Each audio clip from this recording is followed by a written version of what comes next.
দেশ আবারও স্বাধীন হলো 1971 সালের পর পুনরায় দেশ আবার স্বাধীন হয়েছে, এই স্লোগান কিন্তু আসলে এই উৎসুক জনতা দিচ্ছে এবং ছাত্র সমাজ সহ দেশের কিন্তু সকল শ্রেণীর সাধারণ নাগরিক কিন্তু আসলে এখানে অংশগ্রহণ করেছে এবং তারা স্লোগান দিচ্ছে এবং তারা শেখ হাসিনা যে দেশ ছেড়ে পালিয়েছে, তারা যে স্বৈরাচার, তারা যে দেখতে পাচ্ছেন এখন কিন্তু আসলে রীতিমতো জনসমুদ্রে পরিণত হয়েছে এই রামপুরা এলাকা। লক্ষ লক্ষ মানুষ কিন্তু আসলে রাজপথে নেমেছে এবং তারা কিন্তু বাংলাদেশের পতাকা সহ তারা কিন্তু স্লোগান দিচ্ছে যে স্বৈরাশাসকের পতন হয়েছে এবং তার মধ্য দিয়ে দেশ আবারও একটু স্বাধীন রাষ্ট্র হিসেবে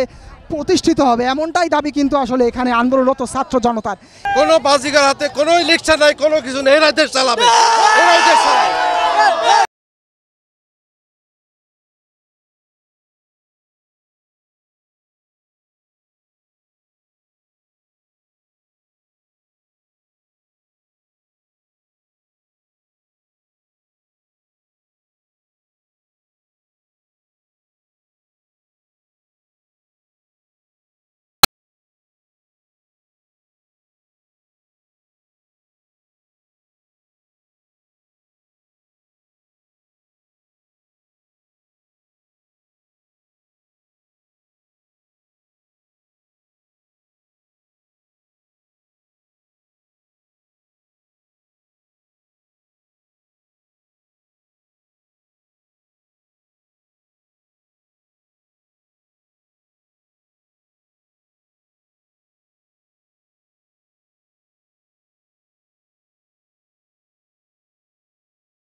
এটা বলাই যায় এটা আসলে রাষ্ট্রের বিজয়,